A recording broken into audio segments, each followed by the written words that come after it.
Welcome to this explainer. Let's just dive right in, because today we're unpacking a concept that completely flips the script on how we actually achieve our goals. We are talking about consistency. Now, I know what you might be thinking. Consistency? It doesn't exactly sound glamorous, does it? It's not loud, it doesn't demand attention, and honestly, it rarely feels all that extraordinary in the moment. But the truth is, it's this quiet, unglamorous force that actually separates a simple intention from profound, life-altering transformation. We live in a world that is just absolutely obsessed with overnight success stories, viral moments, and instant gratification. We want the result, and let's be real, we want it yesterday. But true, lasting growth, it just doesn't happen overnight. It happens through quiet consistency. It's those small, repeated actions that usually go completely unnoticed by the outside world. So the truth we're going to explore today is simple, but it is massive. What you do consistently is exactly what shapes who you become. All right, let's jump into section 1, mindset, where consistency begins. Before consistency ever shows up on your calendar or in your daily routine, it has to start in your mind. Earl Nightingale really hit the nail on the head here when he said, "We become what we think about most of the time." Think about that in the context of consistency. If your thoughts are locked in on growth, discipline, and purpose, and you're actively revisiting those specific thoughts every single day, they inevitably start to shape your actions. And your actions, when you repeat them over time, quite literally construct your new reality. The whole shebang starts with where you consistently focus your mind. Jim Rohn brilliantly summarized the next piece of this puzzle. He pointed out that success is not some magical, mysterious lottery ticket. It's simply the natural consequence of consistently applying basic fundamentals. That's literally it. It's the daily disciplines. It's showing up to do the boring, fundamental work over and over again. And Rohn gave a quick warning too.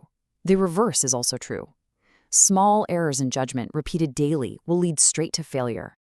Napoleon Hill, who was a total pioneer in success principles, talked a lot about persistence.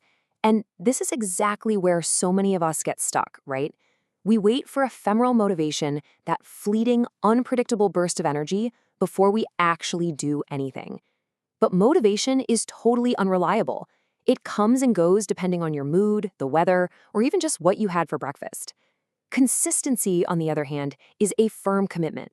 It's a hard decision to act regardless of how you happen to feel in that specific moment. Moving right along to section 2, the 1% rule. Just 1%. That is the magic number.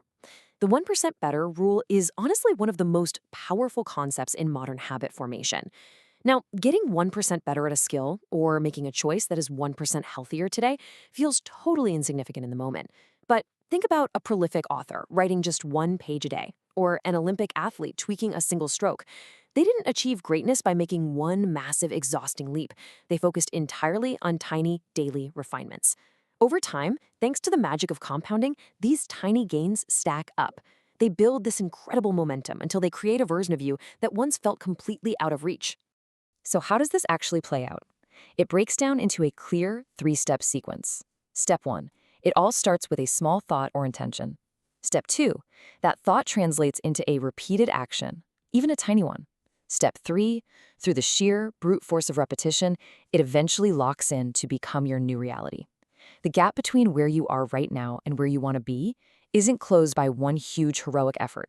It's closed by just walking through these 3 steps day after day. Let's look at a classic example we can probably all relate to.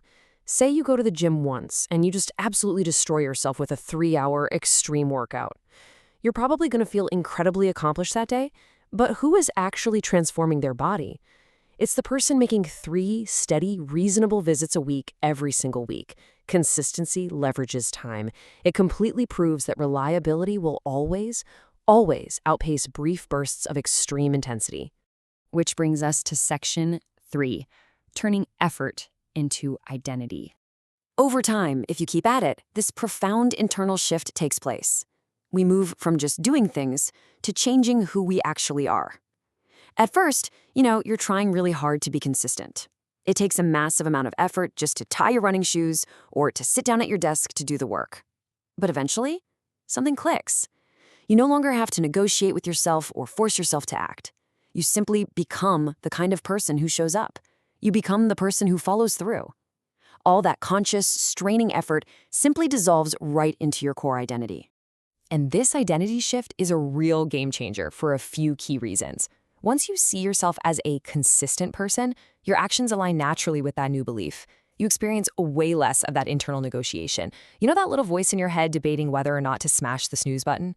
You drastically reduce your reliance on sheer willpower, which, let's face it, is a totally finite resource. You just act in accordance with who you are. All right, into our final section, section 4, trusting the delayed process.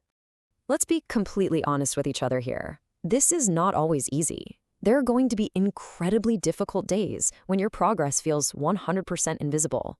And when people quit, they almost always blame a lack of potential. They say things like, "Oh, I'm just not cut out for this," or "I just don't have the talent." But the reality? Most people quit not because they lack potential, but because they lack patience. The results of consistency are almost always delayed. You don't get immediate rewards. The growth is absolutely happening beneath the surface, but because it's not super obvious right away, impatience takes over. So I really want you to ask yourself, can you trust the process? Can you keep showing up even when that initial excitement has completely fizzled out and the rewards are still totally invisible? Because this is the invisible phase of growth. Beneath the surface, your skills are developing, your habits are forming, and your mindset is evolving in ways you can't even measure yet. It's exactly like a seed growing roots underground long before it ever breaks the soil. You have to trust the work before you can see the result. Taking that a step deeper, can you keep showing up without constant validation? Because that is what true consistency demands of us. It asks you to trade short-term comfort for long-term fulfillment. It asks you to rely strictly on your discipline instead of just waiting around for your emotions or other people to validate your efforts. Now, we need to clear up a major misconception. Consistency does not mean unrealistic perfection. You are human. You are going to miss days. You are going to fall off track. That is just part of the journey. The real secret to consistency isn't about never failing. It's about never quitting. It is entirely about reducing the gap between the moment you fall off and the moment you get right back on track. Getting back on track is absolutely essential, and there's a very simple rule to remember. One missed day does not break your progress. It's practically a rounding error in the grand scheme of a year. The real damage only happens when you let that one missed day snowball into a missed week or a missed month. Returning quickly actually reinforces the habit. Every single time you mess up, but consciously choose to return, you are proving your commitment to yourself and actively strengthening that new identity. You are building serious resilience. Think of consistency as casting a vote. Every time you show up, even when it's super inconvenient, even when you don't feel ready, and especially when absolutely no one is watching you, you are casting a vote for the person you want to become. And over time, those votes add up. They shape your identity and they shape your future. Start small, pick just one habit, and start casting those votes. Because ultimately, consistency is the bridge. Sure, it might not be glamorous, and it definitely won't always feel exciting, but it is the fundamental bridge between who you are today and who you are truly capable of becoming. It is literally the foundation of every meaningful achievement in human history. So I want to leave you with one final provocative question. What small step will you take today? Seriously, don't wait for the perfect moment or some massive surge of motivation. Trust the process. Pick one small thing, cast your vote today, and let the quiet force of consistency transform your life. Thank you so much for joining me for this explainer. I'll catch you in the next one. Keep going and stay consistent.